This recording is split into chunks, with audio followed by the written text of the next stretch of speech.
শুধু দর্শক আমন্ত্রণ জানাচ্ছি চ্যানেল এস সংলাপ অনুষ্ঠানে। আগামী 2026 সালের ফেব্রুয়ারিতে রোজার আগে ত্রয়োদশ জাতীয় সংসদ নির্বাচন আয়োজনের ঘোষণা দিয়েছেন প্রধান উপদেষ্টা ডক্টর মোহাম্মদ ইউনূস। মঙ্গলবার জুলাই গণঅভ্যুত্থান দিবস উপলক্ষে জাতির উদ্দেশ্যে দেওয়া ভাষণে তিনি এ ঘোষণা দেন, তবে সুনির্দিষ্ট কোনো তারিখ উল্লেখ করেননি। প্রধান উপদেষ্টা বলেন, ভাষণ দেওয়ার পর থেকেই সরকার নির্বাচিত সরকারের কাছে দায়িত্ব হস্তান্তরের প্রক্রিয়া শুরু করবে। এ বিষয়ে প্রধান নির্বাচন কমিশনারকে চিঠি পাঠানো হবে, যাতে রমজানের আগে নির্বাচন আয়োজনের প্রস্তুতি নেওয়া হয়। প্রধান নির্বাচন commissioner M M Nasir Uddin জানিয়েছেন, আগামী ফেব্রুয়ারিতে জাতীয় নির্বাচনকে সামনে রেখে নির্বাচন কমিশন প্রস্তুতি শুরু করেছে। আবার এদিকে স্বরাষ্ট্র উপদেষ্টা বলেছেন, গতকাল প্রধান উপদেষ্টা জাতির উদ্দেশ্যে যে ভাষণ দিয়েছেন সেখানে তিনি বলে দিয়েছেন নির্বাচনের প্রস্তুতি শুরু হয়ে গেছে। ভোটের সময় ওসি এসপিদের লটারির মাধ্যমে বদলি করা হবে। 47,000 ভোট কেন্দ্রে একটি করে বডি ক্যামেরা দেওয়া হবে। প্রধান উপদেষ্টা, স্বরাষ্ট্র উপদেষ্টা ও সিইসির বক্তব্যের মাধ্যমে নির্বাচনী ডামাডোল শুরু হয়ে গেল কিনা এ প্রশ্নের উত্তর খুঁজবো আজ। আলোচনা করব সমসাময়িক বিষয় নিয়েও, তাই আমরা আলোচনার বিষয় নির্ধারণ করেছি ফেব্রুয়ারিতেই হচ্ছে নির্বাচন। দর্শক, আলোচনা করবার জন্য স্টুডিওতে উপস্থিত আছেন ফারুক হাসান, সিনিয়র সহ সভাপতি ও মুখপাত্র গণ অধিকার পরিষদ। ফারুক ভাই, অনেক ধন্যবাদ সময় দেওয়ার জন্য। আমার ভাই আছেন তাহসির রিয়াজ, যুগ্ম সদস্য সচিব এনসিপি। তাহসির রিয়াজ, আপনাকে অসংখ্য ধন্যবাদ সময় দেওয়ার জন্য। দর্শক, পুরো অনুষ্ঠান জুড়েই আপনাদের সাথে আছি আমি জয়নুল আবেদিন। একটু আলোচনায় ঢুকতে চাই, ফারুক ভাইয়ের কাছে একটু যেতে চাই। ফারুক ভাই, আজকে বিএনপি মহাসচিব মির্জা ফখরুল ইসলাম আলমগীর বলেছেন, জুলাই ঘোষণাপত্র আগামী বছরের ফেব্রুয়ারি মাসে জাতীয় নির্বাচনের সময় ঘোষণাকে স্বাগত জানিয়ে বিএনপি মহাসচিব মির্জা ফখরুল ইসলাম আলমগীর বলেছেন, প্রধান উপদেষ্টা নির্বাচনের ঘোষণা গণতন্ত্র উত্তরণের পথকে সুগম করবে। বিএনপি বিশ্বাস করে এই ঘোষণাপত্র রাজনৈতিক দলগুলো যে অঙ্গীকার করেছে তা পালনের মধ্য দিয়ে এক নতুন গণতান্ত্রিক বাংলাদেশের রূপান্তরের কাজ শুরু হবে। আবার আজকে আগামী ফেব্রুয়ারিতে জাতীয় নির্বাচনের তারিখ ঘোষণাকে বিএনপির বিজয় অর্জন বলে মন্তব্য করেছেন দলটির স্থায়ী কমিটির সদস্য ডক্টর মঈন খান। আমরা যদি প্রশ্ন এভাবে করি, ফেব্রুয়ারিতে নির্বাচন হওয়ার সরকারি ঘোষণা আসলে কি বিএনপির বিজয় হলো? অন্যান্য দলগুলোকে আসলে কি কোনো ধরনের পাত্তাই দেওয়া হলো না? আপনি কি বলবেন? ধন্যবাদ আপনাকে, যারা দেখছেন এবং শুনছেন সকলকে ধন্যবাদ জানাচ্ছি। দেখুন, গতকাল প্রধান উপদেষ্টা যে জুলাই ঘোষণাপত্র প্রকাশ করেছেন বা পাঠ করেছেন, এটা নিয়ে আসলে ইতিমধ্যে নানা রকম মন্তব্য, ব্যাখ্যা, বিশ্লেষণ রাজনৈতিক দলগুলো তাদের জায়গা থেকে দেওয়ার চেষ্টা করছেন, দিচ্ছেন। আমরাও গণ অধিকার পরিষদের পক্ষ থেকে আজকে আনুষ্ঠানিক প্রতিক্রিয়া আমরা জানিয়েছি। আমরা এটা বলার চেষ্টা করেছি যে জুলাই ঘোষণাপত্র এটা ছিল এদেশের জনগণের একটা প্রচণ্ড রকম আবেগ এবং আকাঙ্ক্ষার একটা জায়গা। আমরা দীর্ঘদিন ধরে বলে আসছি যে জুলাই ঘোষণাপত্র, জুলাই সনদ যাতে এই সরকার অতি দ্রুত দেয়। এখন আমাদের প্রশ্নটা হচ্ছে, এই জুলাই ঘোষণাপত্র প্রদানের পরে বা প্রকাশের পরে আমরা স্বভাবতই এই সরকারকে ধন্যবাদ জানাতে চেয়েছিলাম। আমরা ধন্যবাদ জানানোর জন্য সরকারকে উদ্গ্রীব হয়ে বসে আছি, বাট সরকার আসলে আমাদের কাছ থেকে সেই ধন্যবাদ নেওয়ার জন্য খুব একটা তারা আশাবাদী ছিল না, আশাবাদী না, তারা সেই পজিশনে নেই কোনো এক অজানা কারণে। আজকে তারা যে জুলাই ঘোষণাপত্র প্রকাশ করেছে, এই জুলাই ঘোষণাপত্র নিয়ে আমাদের অর্ধেক সন্তুষ্টি, অর্ধেক না। আমরা এই জন্যই বলেছি, আমরা একবারে এটাকে ধরেন যে নাকচ করে দিচ্ছি না, বর্জনও করছি না, আবার ধরেন যে একবারে আনকন্ডিশনাল যেটা সমর্থন, স্বাগত জানানো, বাহবা দেওয়া, এটাও করতে পারছে না। কেন? কারণ আজকে দেখেন যে জুলাই ঘোষণাপত্রটি ইতিমধ্যে সরকার দিয়েছেন, এটাতে যে ধারাবাহিকতা, যেভাবে তারা পরতে পরতে ঘটনাগুলো অ্যাড্রেস করেছেন, কিন্তু অত্যন্ত দুঃখজনক হলেও সত্য, তারা এই জুলাই গণঅভ্যুত্থান বা জুলাই বিপ্লব যেটাই বলেন না কেন, এই জুলাই গণঅভ্যুত্থানের যে পটভূমি, যে ব্যাকগ্রাউন্ড, যেটাকে কেন্দ্র করে দীর্ঘ 15-16 বছরের লড়াই সংগ্রাম, এই যে এত মানুষের জীবন দেওয়া, এই বিষয়গুলোকে এই জুলাই ঘোষণাপত্রে তারা অ্যাড্রেস করেন নাই। তারা নিয়ে আসছেন 47, 71, ভালো কথা, কিন্তু আপনি কি এটা বলতে পারবেন যে এই 2024 সালের বিপ্লব ওই 71কে কেন্দ্র করে সংগঠিত হয়েছে, কিংবা 47কে কেন্দ্র করে এই জুলাই বিপ্লব সংগঠিত হয়েছে? 71 আমাদের ইতিহাসের একটা অবিচ্ছেদ্য অংশ, ওটা নিয়ে আমাদের কোনো প্রশ্ন নেই, কোনো ধরনের ওটা নিয়ে ডিবেটও নেই। কিন্তু কথা হচ্ছে, এই জুলাই গণঅভ্যুত্থান বা জুলাই বিপ্লব সংগঠিত হয়েছিল বিগত 15-16 বছরের আওয়ামী লীগের যে দুঃশাসন, যে নিপীড়ন, যে নির্যাতন, যে গুম, যে খুন, এগুলোকে কেন্দ্র করে। এগুলো শুরু হয়েছে কোথায়? এই যে 2009 সালের পিলখানা হত্যাকাণ্ড, এই পিলখানা হত্যাকাণ্ডের মাধ্যমে আমাদের সেনাবাহিনীর মেরুদণ্ড ভেঙে দেওয়া হয়েছিল সম্পূর্ণরূপে ভারতীয় পরিকল্পনায়। এরপরে 2013 সালের 5ই মে শাপলা চত্বরে হেফাজত ইসলামের উপরে যে নারকীয় তাণ্ডব, এরপরে 2018 সালে যে কোটা আন্দোলন আমরা শুরু করলাম, এই কোটা আন্দোলনের মাধ্যমে আমরা এই আন্দোলনের যে ভিত্তি, যে ফাউন্ডেশন, এটা করেছি 2018 সালে। 2024 সালের এই বিপ্লব শুরু হয়েছিল কোটা আন্দোলনের বাতিলকৃত পরিপত্র জারির দাবিতে। স্পষ্টভাবে ব্যানারটা এখনো আছে যে 2018 সালে আমরা যে কোটা আন্দোলন করেছিলাম, তৎকালীন সময়ের স্বৈরাচার প্রধানমন্ত্রী আমাদের পুরোপুরি না হলেও আংশিক দাবি কিন্তু মেনে নিয়েছিলেন, মানে কোটা বাতিল করেছিলেন। যখনই তারা আদালতের ঘাড়ে বন্দুক রেখে আবারও কোটা পুনর্বহাল করলেন, তখনই কিন্তু ছাত্র জনতা সবাই বিক্ষুব্ধ হলো, আবার তার রাজপথে নামলো। কেন? ওই পরিপত্র পুনর্বহালের দাবিতে। তার মানে আপনি যদি এই গণঅভ্যুত্থানের জিস্ট পয়েন্টটাকে সামনে নিয়ে আসার চেষ্টা করেন, সেটা হচ্ছে 2018 সালের কোটা আন্দোলন। কিন্তু এই সরকার এই জুলাই ঘোষণাপত্রে কোটা আন্দোলনকে রাখে নাই, নিরাপদ সড়ক আন্দোলনকে রাখে নাই। এই নিরাপদ সড়ক আন্দোলন, এটা তো আমি মনে করি পৃথিবীব্যাপী সারা জায়গা নিয়ে একটা আন্দোলন, যেখানে আমাদের ছোট ছোট কমলবতী বাচ্চারা ক্লাস 5-এ পড়ে, 1-এ পড়ে, 2-এ পড়ে, ইভেন কিন্ডার গার্ডেনে যারা পড়াশোনা করে, এই বাচ্চারাও নেমে রাস্তায় তারা কিন্তু আন্দোলন করেছে, বিক্ষোভ করেছে। তারা প্লে কার্ড ধরেছে যে সাময়িক সময়ের, মানে রাষ্ট্র সংস্কারের কাজ চলছে, সাময়িক অসুবিধার জন্য দুঃখিত।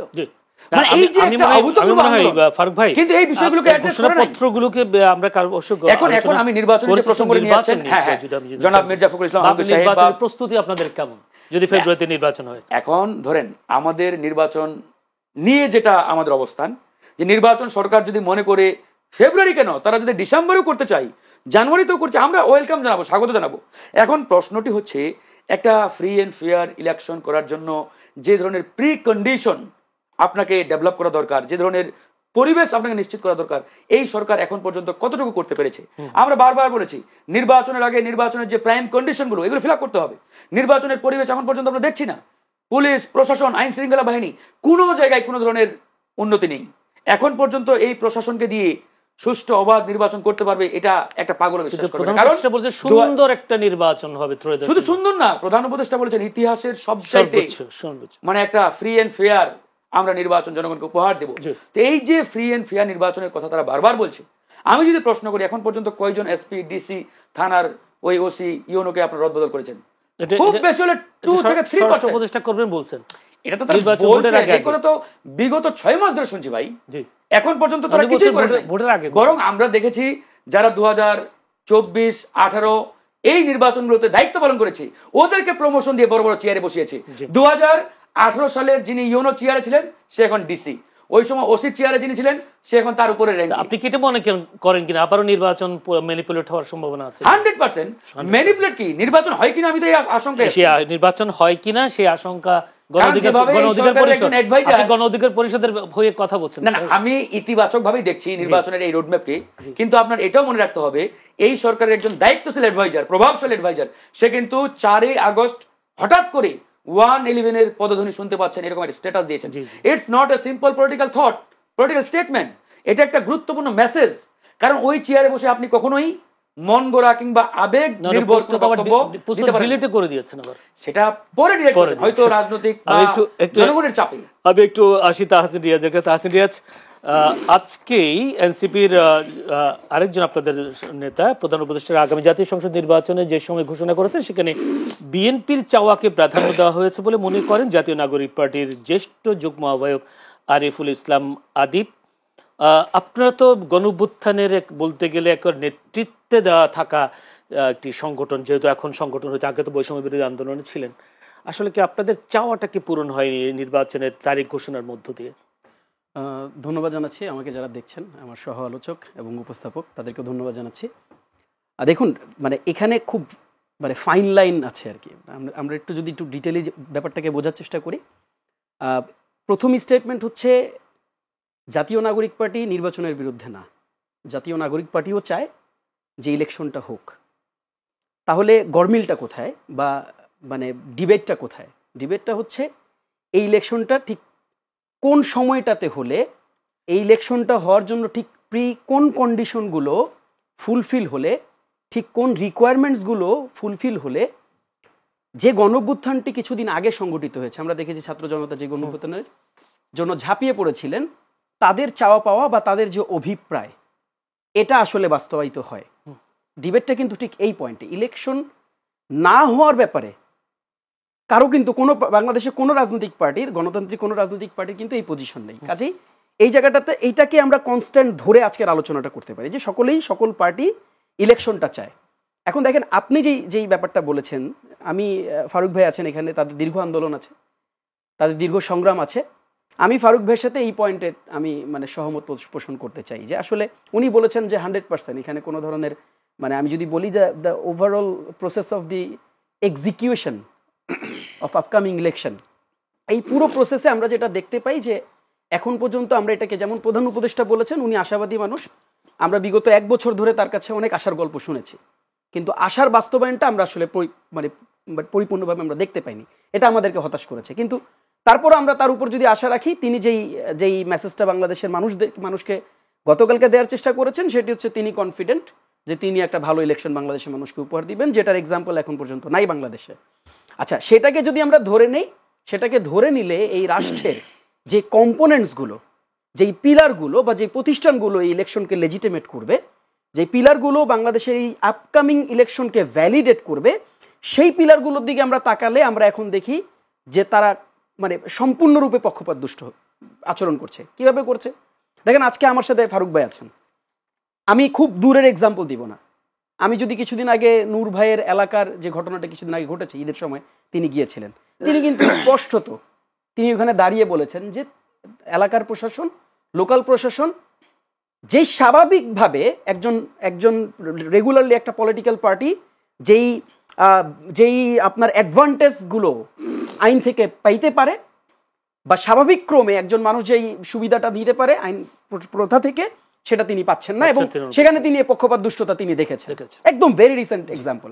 এবং আমি আপনাকে ধরে ধরে বাংলাদেশের অনেক জায়গার কথা বলতে পারি যে এই স্পেশালি ইলেকশনের তারিখ ঘোষণা হওয়ার পর তো আরো বেশি, যে আপনার লোকাল প্রশাসন এখন থেকেই তারা ধরে নিচ্ছেন যে একটা পার্টি তারা কিছুদিনের মধ্যে ক্ষমতায় আসবেন, এখন থেকে যদি তাদেরকে আমাদের যে গোলামির যে প্র্যাকটিস আমরা এত বছর দেখেছি, আমরা এত বছর ধরে আমরা যে একটা ট্রেডিশনাল যে ধারা আমরা দেখেছি যে আমার তাকে সার্ভ করতে হবে, আমি আইন, আমার যে সিস্টেম, আমি সিস্টেম বুঝি না, আমি দেখতে চাই যে কে আমাকে সামনের দিনে আমাকে আমার চেয়ারে বসে মানে ঘুরে ফিরে আমি এভাবে বলতে পারি পুরনো বন্দোবস্ত। না, আমি এভাবে বলতে চাই না, মানে আমরা খুব ফার্স্ট জাজমেন্টে চলে যাই, আমি সেই জাজমেন্টে যেতে চাই না।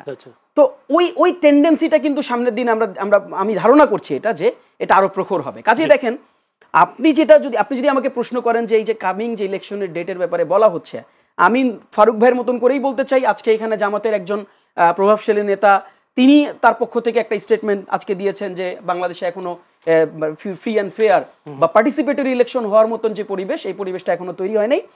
আমরা ঠিক এই শব্দটাই উচ্চারণ করতে চাই যে দেখেন, মানে আমি এটা বলতে চাই না যে অবারিত সময় ধরেই আমরা কেবল মানে ইলেকশনের পরিবেশ তৈরির জন্য আমরা কাজ করবো, আমরা এটা বলতে চাই না। একটা গণতান্ত্রিক সংগঠন হিসাবে ইলেকশন এই বাংলাদেশের মানুষের একটা বড় দাবির অংশ, আমরা সেটাকে সম্মান রেখেই বলতে চাই যে ইলেকশন হয়ে যাক। তবে ইলেকশনের প্রি কন্ডিশনস গুলো, ইলেকশনের যে বেসিক পিলার্স গুলো যেগুলো সেখানে ফাংশন করবে, সেগুলোকে আরো বেশি দৃঢ়। যদি ফেব্রুয়ারিতে এর পরও যদি নির্বাচন হয়, এক্ষেত্রে নির্বাচনের প্রস্তুতি আপনাদের কেমন আছে যদি বলি?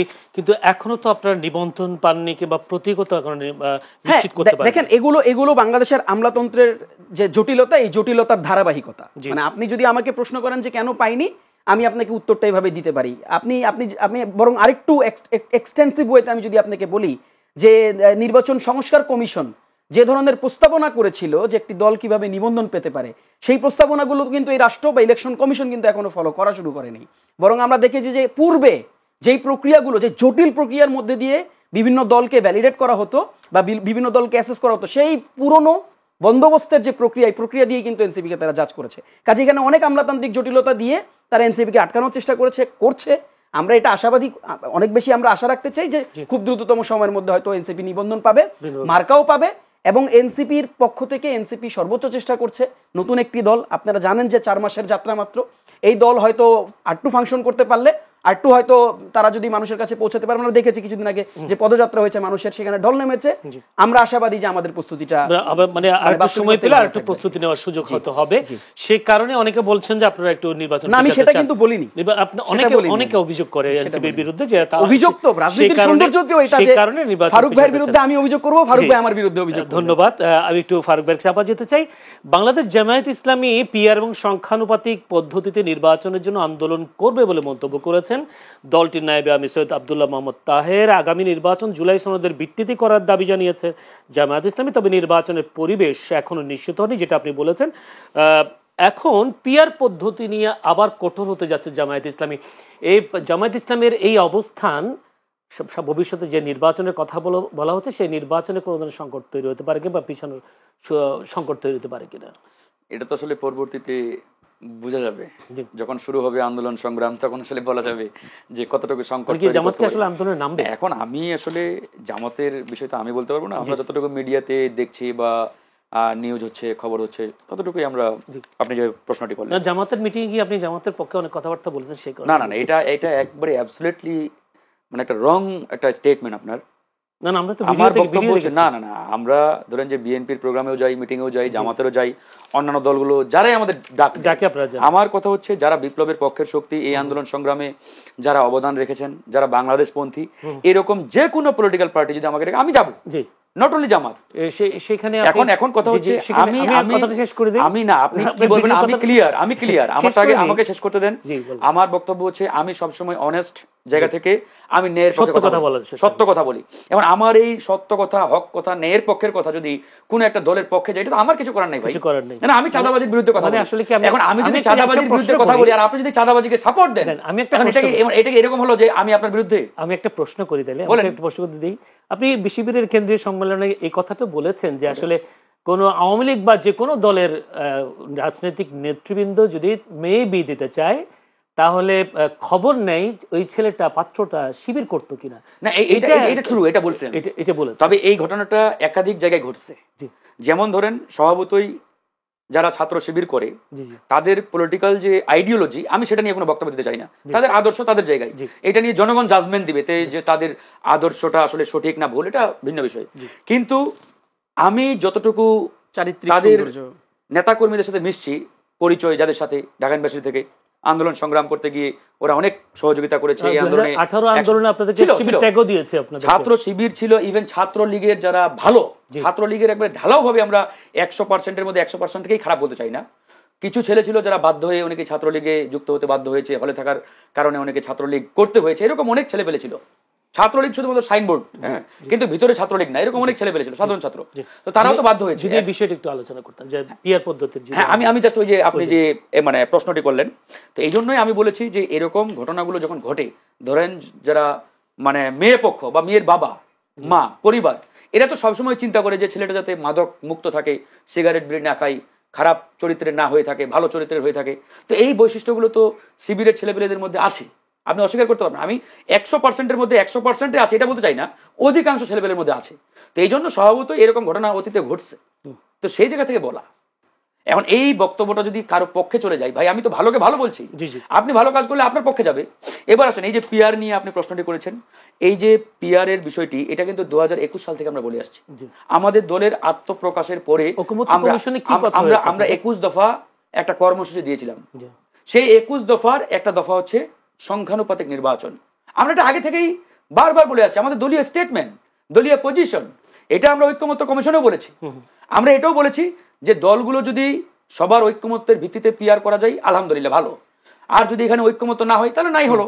আমরা এককভাবে চাইলে তো হবে না, সব দল যদি চাই, মানে অধিকাংশ দল যদি চাই তাহলে হবে। আমি ফারুক হাসান বা আমার দল গণ অধিকার চাইলেই যে সবকিছু হবে বিষয়টা তেমন না, অধিকাংশ দলকে চাইতে হবে। তো এখন পর্যন্ত আমরা দেখতে পাচ্ছি এই পিআর এর পক্ষে মোটা দাগে বাংলাদেশপন্থী অধিকাংশ রাজনৈতিক দলের অবস্থান।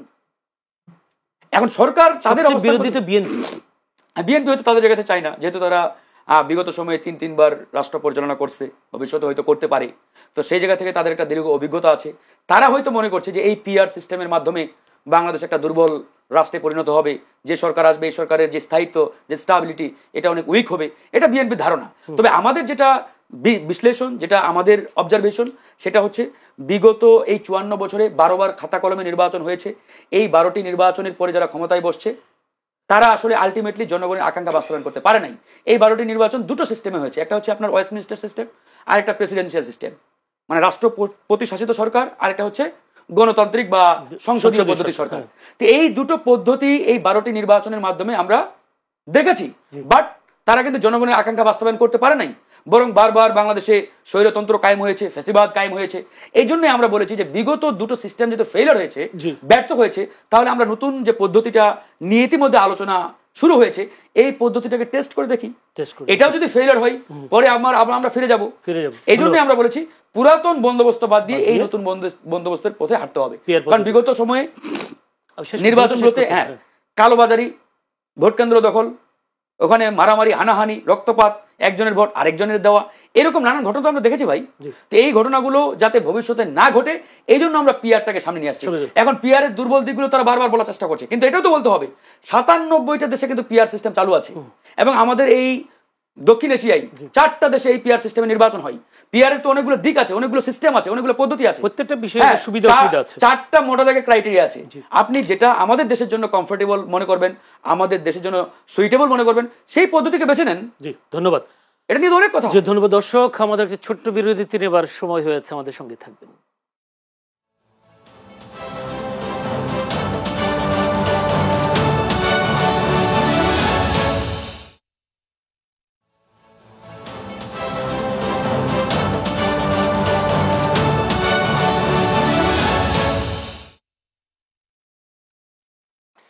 দর্শক আবারও আমন্ত্রণ চ্যানেলের সংলাপ অনুষ্ঠানে। আলোচনা হচ্ছিল ফেব্রুয়ারিতেই হচ্ছে নির্বাচন, এ বিষয়ে আলোচনা করবার জন্য স্টুডিওতে উপস্থিত আছেন ফারুক হাসান, সিনিয়র সহসভাপতি মুখপত্র গণ অধিকার পরিষদ, আছেন তাহসিন রিয়াজ, যুগ্ম সদস্য সচিব এনসিপি। বিরতির পর এনসিপি যুগ্ম সদস্য সচিব তাহসিন রিয়াজের কাছে একটু যেতে চাই। তাহসিন রিয়াজ, সালাউদ্দিন আহমেদ রাষ্ট্র কাঠামোর গণতান্ত্রিক সংস্কারের মধ্যে প্রত্যাশিত রাষ্ট্র গঠন হবে বলে মন্তব্য করেছেন বিএনপি স্থায়ী কমিটির সদস্য সালাউদ্দিন আহমেদ। সালাউদ্দিন বলেছেন রাষ্ট্র কাঠামো গণতান্ত্রিক সংস্কারের মধ্যে প্রত্যাশিত রাষ্ট্র গঠন হবে, নির্বাচিত সরকার রাষ্ট্র সংস্কার করবে, আমাদের বিদেশে বন্ধু থাকবে প্রভু নয়, যারা নির্বাচন চায় না তারা দেশের পক্ষের শক্তি নাও বলে মন্তব্য করেন তিনি। আমার প্রশ্নটা ওই জায়গায় যে এনসিপি তো নির্বাচনের আগে সংস্কার দাবি করেছে, এই দাবি থেকে কি সরে এসেছেন? যদি সালাউদ্দিন আহমেদ যদি বলেন যে নির্বাচিত সরকারই সংস্কার করবে।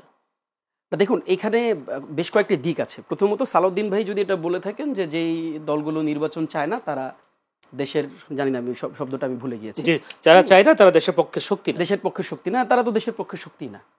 এখন আপনাকে প্রশ্নের উত্তর দিতে হবে যে কারা নির্বাচন চায় না। জি, মানে আপনি যদি গণতান্ত্রিক সকল দলের দিকে তাকান, বাংলাদেশে ইলেকশন চায় না, আমি প্রথম পর্বে যে ব্যাপারটা আপনাকে বলেছিলাম যে বাংলাদেশে ইলেকশন চায় না এমন কোনো দল কিন্তু নেই, কিন্তু ইলেকশনটাকে সুন্দর করার জন্য কিছু পরামর্শ তো সকল দলই দিতে পারে। বাংলাদেশের গণতন্ত্রের জন্য তো ইলেকশন ইজ দি কি কম্পোনেন্টস। এখন এটাকে আপনি কি ফাইন টিউনিং করবেন না? এটাকে আপনি চাবেন না যে এটা সুন্দর করে এক্সিকিউটেড হোক?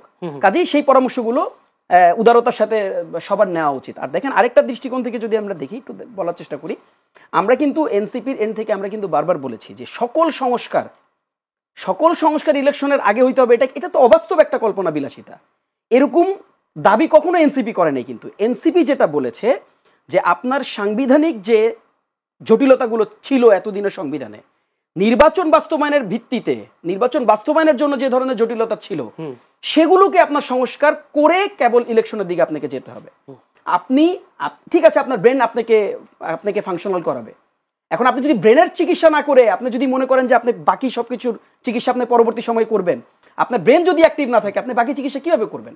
আমরা ইলেকশন এবং সংবিধান, আমরা এই সামগ্রিক যে বিষয়গুলোকে আসলে রাষ্ট্রের জন্য একেবারে যেটা বলছি প্রথম দিকে, যেটা কি পিলার্সের অংশ, যেগুলোকে আপনার অ্যাক্টিভ করেই আপনার বাকি সংস্কারের দিকে যেতে হবে। কাজে আপনি অবারিত সংস্কারের যে ধারণাগুলো আছে সেগুলো চলমান থাকুক, সেগুলো ইলেক্টেড গভর্নমেন্ট এসে করুক, আমাদের সেখানে দ্বিমত নাই। কিন্তু আমরা কিন্তু বারবার বলেছি যে বেসিক যে সংস্কারগুলো, মৌলিক যে সংস্কারগুলো, ইলেকশনের সাথে কানেক্টেড যে সংস্কারগুলো, সেই সংস্কারগুলো তো আপনাকে হয়ে আসতে হবে।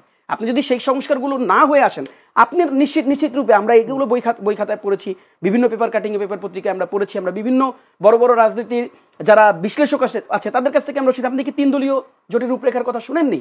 সেখানে তো কনস্টিটিউশনাল যে মানে পরিবর্তন, মৌলিক যে পরিবর্তনগুলো, এই পরিবর্তনগুলোর জন্য তো সবাই একটা প্ল্যাটফর্মে এসে সেটাকে আপনার রিকগনাইজ করেছিল, কিন্তু সেটা কেন বাস্তবায়ন হয়নি? এখন যদি দেখেন আমি একটা ব্যাপার বলি, কেন বাস্তবায়ন হয়নি জানেন? দেখেন যখন আপনার হাতে দেশের রাষ্ট্রের একটা সুপ্রিম অথরিটি চলে আসে, আপনার হাতে যখন আপনি রাষ্ট্র ব্যবস্থার সবকিছু আপনার হাতে, যখন আপনার কলকবজা যখন সবকিছু আপনি বুঝে ফেলেন, তখন কি হয় জানেন? তখন আপনার মানে আপনি না চাইলেও এই সিস্টেম আপনাকে ফ্যাসিজমের দিকে ধাবিত করে। আমি একটা ছোট করে দিতে শতকরা যদি আপনি ভাগ করতে বলে, এখন যে সংস্কারের কথা বলছেন সেই সংস্কার শতকরা কত ভাগ হয়েছে বা নির্বাচন আগে কতটুকু হতে পারে বলে? দেখেন আমরা তো বলেছি যে এই সংস্কার আসলে আমরা একটা খুব চমৎকার একটা ধারাবাহিকতা কিন্তু দেখেছি। আমরা সবসময় গভর্নমেন্টকে সমালোচনা করি, তার পাশাপাশি এই কথাটা কি আমাদেরকে কিন্তু বলতে হবে যে আমরা কিছুদিন পূর্বে আমরা এই যে আপনার যে সকল দলকে নিয়ে যে রাজনৈতিক একটা সৌন্দর্য আমরা দেখেছি, যে ডিবেটটা আমরা দেখেছি, যে কমিশন, সংস্কার কমিশন যেভাবে করে সকল দলের কাছে শুনেছেন, সকল দল কিছু কিছু জায়গায় ছাড় দিয়ে তারা বাকি দলের মতামতের সাথে এগ্রি করেছেন, এটা তো বাংলাদেশের রাজনৈতিক সৌন্দর্য। আপনি বাংলাদেশের ইতিহাসে আপনি এই ধরনের প্র্যাকটিস বাংলাদেশে আপনি দেখেন নাই, দেখবেন না। এটা তো এই সরকারের আমলে হয়েছে, আমরা এটার জন্য অ্যাপ্রিসিয়েশন করতে চাই। আপনার যে প্রশ্নটি ছিল সেটি হচ্ছে যে যেই বিষয়গুলোর সাথে সকল রাজনৈতিক পক্ষ, সকল রাজনৈতিক দল একমত পোষণ করেছেন, এখন আমার প্রশ্নটা হচ্ছে এই পয়েন্টে যে আপনি তো একমত পোষণ করেছেন, তাহলে এই বাস্তবায়নটা কি আগে হবে না পরে হবে? কাজে এইটার সুনির্দিষ্ট দেখেন, আমরা জুলাই ঘোষণাপত্র পেয়েছি, সেটা আমি বলছি যে আপনি দেখেন ঘোষণাপত্র আমরা পেয়েছি, কিন্তু জুলাই সনদ যেই অভিপ্রায়ের উপর জুলাই সনদ গঠিত হচ্ছে, যেই রাজনৈতিক ডিবেটের উপর লম্বা সময় যেই বাদানুবাদের উপর যেই সিদ্ধান্তগুলোতে সকল রাজনৈতিক পক্ষ একমত হয়েছে, আমি আপনাকে এবার একটা প্রশ্ন করি যে কালকে ইলেকশনের পর যে রাজনৈতিক শক্তি বা যে রাজনৈতিক দল সরকার গঠন করবেন, তারা যদি পার্লামেন্টে সেগুলোকে ডিনাই করেন, আপনার হাতে কি সেটাকে রিভিউ করার কোনো অপশন থাকবে কি? জুলাই সনদে সিগনেচার করবেন না? দেখেন signature doesn't make any sense. You can sign and you can deny. মানে আপনি বলছেন বিট্রে করতে পারে 90 Yes, বিট্রে করতে পারে। কাজেই আমরা বলেছি যে বাস্তবায়নের রূপরেখা থাকতে হবে। স্বরাষ্ট্র উপদেষ্টা বলেছেন নির্বাচনের আগে ভোটের সময় ওসি এসপিদের লটারির মাধ্যমে বদলি করা হবে, 47,000 ভোট কেন্দ্রে একটি করে বডি ক্যামেরা দেওয়া হবে। স্বরাষ্ট্র উপদেষ্টার এই উদ্যোগকে আপনি কি মনে করেন লেভেল প্লেইং ফিল্ড নির্বাচনের জন্য যে লেভেল প্লেইং ফিল্ডের কথা আমরা বলি তৈরিতে বেশ উপযুক্ত হবে? না, ডেফিনেটলি উপযুক্ত হবে। মানে এই ধরনের অনেক কর্মসূচি গভর্নমেন্ট নিতে পারে। এই ধরনের মানে দেখেন, এটা মানে আমরা কেন জানো আমরা খুশিতে গদগদ হয়ে যাই সব সময়। মানে সরকার কোন এই সরকার যে কাজটা করবে এটা তো খুবই বেসিক। মানে এই সরকার এটা এমন কোনো কাজ না যে কাজটা করার ফলে সরকার এমন কোন এক্সট্রাঅর্ডিনারি রোল প্লে করতেছে যে রোলের মাধ্যমে আমরা বুঝতে পারতেছি যেটা বিরাট কিছু করে ফেলছে। এটা বাংলাদেশের ইলেকশনে সবসময় এই ঘটনাগুলো ঘটতে আমরা দেখছি। আর আপনি যদি সত্যিকার অর্থে একটা নিরপেক্ষ প্রশাসন আপনি যদি ইলেকশনের আগে ইনশোর করতে না পারেন, তাহলে ইলেকশন বিতর্কিত হবে। কাজেই রাষ্ট্রপক্ষের কাছ থেকে যে ধরনের প্রস্তাবনা এসছে এটা রাষ্ট্রের জন্য কল্যাণ করে, এই জায়গাটাতে আমাদের কোনো দ্বিমত নাই। কিন্তু দ্বিমত আমরা বারবার বলেছি, আপনি ওই যে বললাম না, আপনি হলো মানে বড় জায়গায় প্রবলেম রেখে দিয়ে আপনি ছোট ছোট প্রবলেম সলভ করছেন। সেই প্রবলেম সলভ করে আপনি আসলে কতটুকু এগিয়ে যেতে পারবেন সেই জায়গাটা কিন্তু আমাদের সন্দেহটা আমরা রেখে। ধন্যবাদ। আমি আপনাকে একটা ছোট প্রশ্ন করেছি, হয়তো সময় পাবো কিনা জানি না। গতকাল একটা বিশাল অভ্যুত্থান দিবসের বর্ষপূর্তি গেল, কক্সবাজারে গেল এনসিপির 5 নেতা। অনেক গুজব ছিল, গুঞ্জন ছিল পিটার হাসের সাথে বৈঠকটি, পরবর্তীতে প্রমাণ হল যে না এরকম কিছু হয়নি। এবং রাষ্ট্রদূত ঘোষণা দিলেন পিটার হাস যুক্তরাষ্ট্রে আছেন। কিন্তু বিষয়টা হলো যে আমার প্রশ্ন বা জনগণের প্রশ্ন যে এমন একটি গুরুত্বপূর্ণ দিন, যেহেতু আপনারা গণ অভ্যুত্থানের নেতৃত্ব দিয়েছেন, এমন একটা দলের নেতারা যারা চষে বেড়ে যাচ্ছেন কয়েকদিন আগে পুরো জেলা জুড়ে, এই গণ অভ্যুত্থানের যে ঘোষণাপত্রের দিনে 5 জনকে কক্সবাজার যেতে হলো, কি কোনো? আমি 30 সেকেন্ড সময় নিয়ে খুবই ক্লিয়ার উত্তর দিই আপনাকে। ধরেন আপনার প্রতিষ্ঠান আপনাকে শোকজ করলো, কেন করবে? মানে শোকজ তো ব্যাপারটা এমন না যে আপনি অনেক প্রতিষ্ঠানকে অনেক রাজি খুশি রেখেছে এই জন্য শোকজ করবে। ডেফিনেটলি আপনার কোনো কার্যক্রমে কোনো কাজে প্রতিষ্ঠান অসন্তুষ্ট হইলেই কেবল আপনার কাছে কারণ দর্শানোর নোটিশ দেয়, ক্লিয়ার তো? তাহলে এনসিপির অবস্থানটা এনসিপি পরিষ্কার করেছে।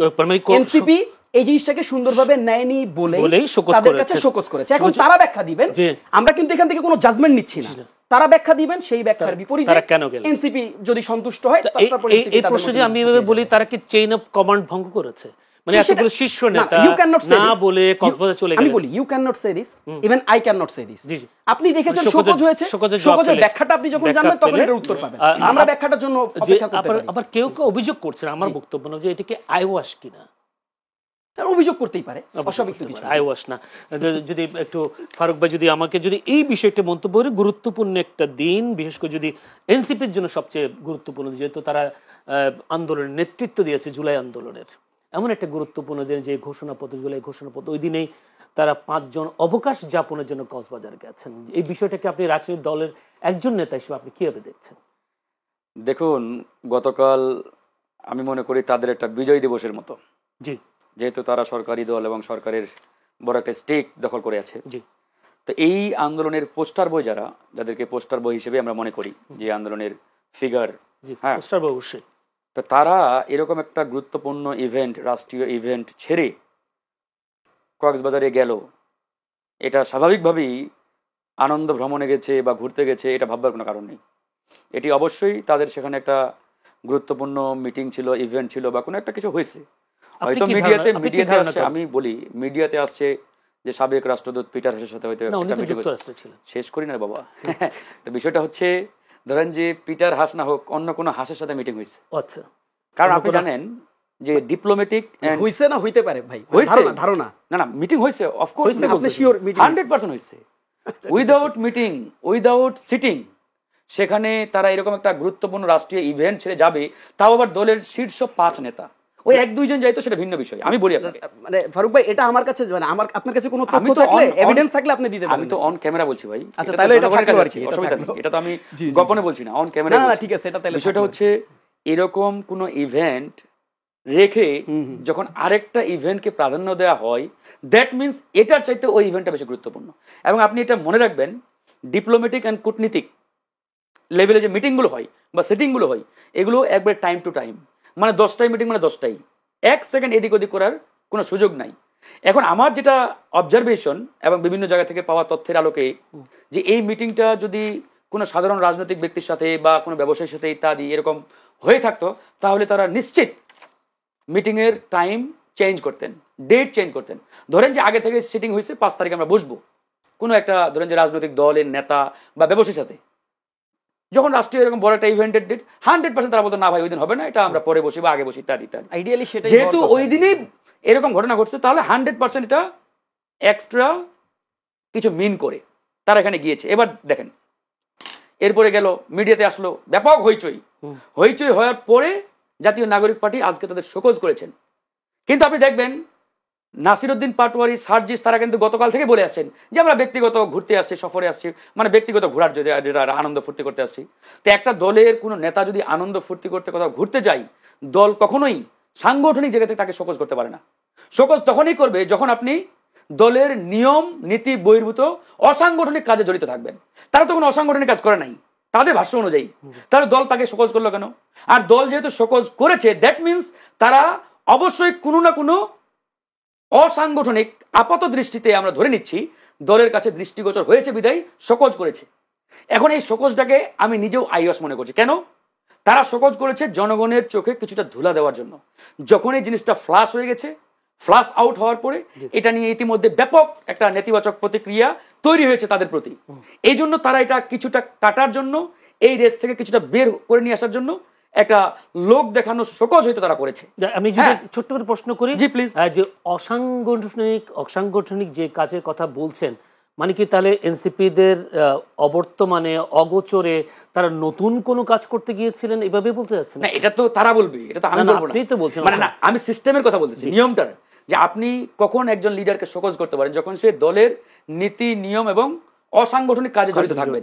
এছাড়া আপনি কোনোভাবেই কোনো নেতাকে শোকজ করতে পারেন না। এখন আমি ফারুক হাসান, গণ অধিকার পরিষদের নেতা, আমি আজকে আমার নির্বাচনী এলাকায় চলে যাব, আমি কি দলের হাইকমান্ডকে নাও যদি জানিয়ে যাই, তারপরেও কিন্তু উনি আমাকে শোকজ করতে পারবেন না, কারণ এটা তো দলের সিস্টেম বা নিয়ম বহির্ভূত কোনো কাজ না, অসাংগঠনিক কোনো কাজ না, এটা সাংগঠনিক কাজ বা সিস্টেমের মধ্যেই পড়ে, নিয়মের মধ্যেই পড়ে। আমি যখন এই নিয়মের বাইরে যাব, তখনই কিন্তু আমাকে শোকজ করবে দল। এখন আমার প্রশ্ন, যেহেতু দল শোকজ করেছে, তাহলে নিশ্চয়ই দলের কাছে এরকম কিছু দৃষ্টিগোচর হয়েছে বা কোনো তথ্য আসছে। তাহলে কি তথ্য আসছে এটা দলই জনগণের সামনে হাজির করে শোকজের জবাব দিলে হয়তো উত্তরটা আসবে। শোকজের জবাব তো তারা আগেই দিয়েছে ভাই, এটা তো জবাবের কিছু নাই। তারা তো আগেই বলেছে আমরা ঘুরতে আসছি, তারা তো আগেই বলেছে। তারা যদি এখানে কোনো ধোঁয়াশার মানে সৃষ্টি করতো বা কোনো এরকম বক্তব্য দিত যে না আমরা বলবো না ইত্যাদি ইত্যাদি, তাহলে বলতে পারতো। ওরা বলছে আমরা ঘুরতে আসছি, অবকাশ যাপনের জন্য। তো এই জিনিসটা তারা আসলে একটা খেলা খেলছে আর কি। একদিকে জনগণকে মানে একটা ধোকার মধ্যে রেখে, আরেকদিকে তারা অবশ্যই এখানে গুরুত্বপূর্ণ একটা মিটিং করেছে এরকম একটা রাষ্ট্রীয় ইভেন্টকে রেখে। নিশ্চয়ই এই ইভেন্টের চাইতে ওই মিটিংটা বা ওই সিটিংটা গুরুত্বপূর্ণ ছিল। আমি শেষ করি, তারা তো অস্বীকার করবেই, এটা তো অস্বীকার করাটাই স্বাভাবিক, তাই না, তাদের জায়গা থেকে। কারণ তারা তো আমি আসবো তারা তো না আমার পরেই তো একবারে আমার আরো প্রশ্ন আছে। তারা তো আসলে নতুন বন্দোবস্তের নামে পুরাতন বন্দোবস্তের রাজনীতি করছে। তারা শুধুমাত্র লোক দেখানো নতুন বন্দোবস্তের কথা বলছে। তারা স্রেফ পুরোটাই ওই পুরাতন গতানুগতিক যে রাজনীতি, ওই রাজনীতিকেই তারা চলমান রেখেছে। এবার আপনি আরেকটা বিষয় ইতিমধ্যেই তুলে নিয়ে আসছেন, সংস্কারের আসলে পার্সেন্টেজ নিয়ে বা ইত্যাদি ইত্যাদি। আসলে দেখেন, সংস্কার নিয়ে অনেক আলোচনা সমালোচনা অনেক কথা হয়েছে এবং হচ্ছে। সংস্কারের পার্সেন্টেজের চাইতে সবচাইতে গুরুত্বপূর্ণ হচ্ছে ইমপ্লিমেন্টেশন পদ্ধতি। এটা কবে হবে, কিভাবে হবে, কোন প্রক্রিয়ায় হবে। এখন পর্যন্ত আমরা এই যে প্রায় মাসখানেক ঐক্যমত্য কমিশনে মিটিং করলাম, এরপরে আমাদের একটা মোটামুটি সামারি একটা মানে আপনার ঐক্যমত্যের জায়গায় আমরা পৌঁছাতে পেরেছি। এখন আমাদের প্রশ্ন, এই যে ধরেন 100টার মধ্যে আমরা 30টা বা 40টা পয়েন্টে একমত হয়েছে, যদিও এখানে দু একটা দলের নোট অফ ডিসেন্ট রয়েছে। এখন আমাদের প্রশ্ন, এই যে আপনি 30টা বা 40টা পয়েন্টে ঐক্যমত্য পোষণ করলেন বা পৌঁছালেন, এই পয়েন্টগুলো আসলে বাস্তবায়ন কোন প্রক্রিয়া হবে, কবে হবে। এখন ধরেন এখানে কোন একটা দল তারা মনে করে আগামী নির্বাচিত পার্লামেন্ট ক্ষমতায় এসে তারপরে তারা 2 বছরের মধ্যে ইত্যাদি ইত্যাদি। এখন আমাদের বক্তব্য এটা না ভাই, এখন আমাদের বক্তব্যটা একবারে ক্লিয়ার যে আগামী পার্লামেন্টই যদি এটা বাস্তবায়ন করে থাকে, তাহলে আমি আপনার সাথে কেন এক মাস আলোচনা করলাম? এই আলোচনার মানেটা কি? এই যে আপনি ঘন্টার পরে ঘন্টা সকাল 10টা থেকে রাত 10টা পর্যন্ত আমাদের বসিয়ে রেখে এই যে ঘন্টার পরে ঘন্টা আলোচনা করলেন, রাষ্ট্রের কোটি কোটি টাকা খরচ করলেন, এটার মানেটা কি? আপনি কেন আমাদের ডাকলেন? বরং আমাদের বক্তব্য ক্লিয়ার কাট, এই সরকারের আমলেই যতটুকু আমরা ঐক্যমত্যে পৌঁছাতে পেরেছি সেটা বাস্তবায়ন করতে হবে। ধন্যবাদ। নেক্সট পার্লামেন্ট তাহসিন রিয়াজ বলতে চেয়েছিলেন যে কক্সবাজারের অবকাশ যাপনের কথা কিছু বলতে। ফারুক ভাইকে মানে ফারুক ভাইয়ের এক জায়গায় বিরোধিতা করব আর আরেক জায়গায় ধন্যবাদ দেই। লাস্টে তিনি যে জায়গাটাতে শেষ করছেন ওই জায়গাটা সংস্কার বিষয়টাতে খুবই তীব্র ধন্যবাদ, কারণ ব্যাপারটা আসলে এরকম। জি, না আপনি যদি মানে আপনি যখন পার্লামেন্ট গঠন করবেন, আপনার এমপি মন্ত্রীদেরকে নিয়ে যদি সংস্কার করেন, তাহলে তো এটা তো সেই আপনি যেটা চাবেন সেটাই করবেন। আপনি তখন আপনি যেসব জায়গায় নোট অফ ডিসেন্ট দিয়ে গেছেন বা যেসব জায়গাটাতে আসলে আপনি না চেয়ে বাধ্য হয়ে আপনি একমত পোষণ করছেন, আপনি সেগুলোকে ডিনাই করবেন। কাজে এই সংস্কারের এত আলোচনা, এগুলোর আসলে কোনো আর আমি দেখেন মানে ফারুক ভাই হচ্ছে পুরো অনেকগুলো অভিযোগ তুলেছেন, যতগুলো আলোচনা করেছেন, দেখেন এটা মানে একটা আরেকটার সাথে আসলে কন্ট্রাডিক্ট করতেছেন এবং খুবই টেকনিক্যাল একটা ডিসকাশন ফারুক ভাই এখানে সামনে হাজির করছেন। আমি জানি না এটা কিভাবে করে বলছেন। উনি বলছেন যে এটা আসলে একটা এর থেকে খুবই গুরুত্বপূর্ণ একটা মিটিং ছিল সেখানে, এবং সেই মিটিংটা আবার তিনি বলছেন যে সেটা আবার দল জানে না বলে আবার দল জানে না এটা বলি নাই। there are so many issues। আমি দেখেন, আমি একটা ব্যাপার আপনাকে আমি মানে এটা ফারুক ভাইয়ের পক্ষ থেকে এটাও আসতে পারতো যে ব্যাপারটা কি এমন কি না যে এত বড় একটা রাষ্ট্রীয় আয়োজন হচ্ছে, আপনার কাছে কি মনে হয় না যে সার্জিস হাসনাত বা এখানে অন্যান্য যারা গিয়েছেন তারা জানেন যে এর থেকে বড় ইভেন্ট বাংলাদেশে, এর চেয়ে গুরুত্বপূর্ণ ইভেন্ট আর কোনটা নেই? এটা কি আলোচনায় আসতে পারতো না? এটা কি আমাদের আলোচনার আজকে বিষয়বস্তু হইতে পারতো না? যেখানে কি কোনো মনোমালিন্যতা ছিল? এখানে কি কোনো রাষ্ট্রের পক্ষ থেকে কোনো গ্যাপ তৈরি হয়েছে? এখানে কি রাষ্ট্র তাদেরকে ইনভাইট করতে গিয়ে বা তাদের সমন্বয়ক যারা ছিলেন তাদেরকে ইনভাইট করতে গিয়ে রাষ্ট্র কি এখানে কোনো সংকীর্ণতার পরিচয় দিল? নাকি আসলে মানে ঠিক কি রিজনে এটা কি আলোচনার বিষয় হইতে পারতো না? দেখেন, এটাও আলোচনার বিষয় হইতে পারতো। আমরা তার আগের দিন আমরা যদি একটু লক্ষ্য করি, তার আগের দিন কিন্তু সোশ্যাল মিডিয়াতে এই ধরনের আলোচনা কিন্তু চলছিল যে হান্নান মাসুদ যায়নি। ইভেন আপনি দেখেন যে এই পুরো আন্দোলনকে সকল রাজনৈতিক পক্ষ এখানে সম্পৃক্ত ছিল, কোনো ডাউট নাই, এটাকে কেউ ডিনাই করে না।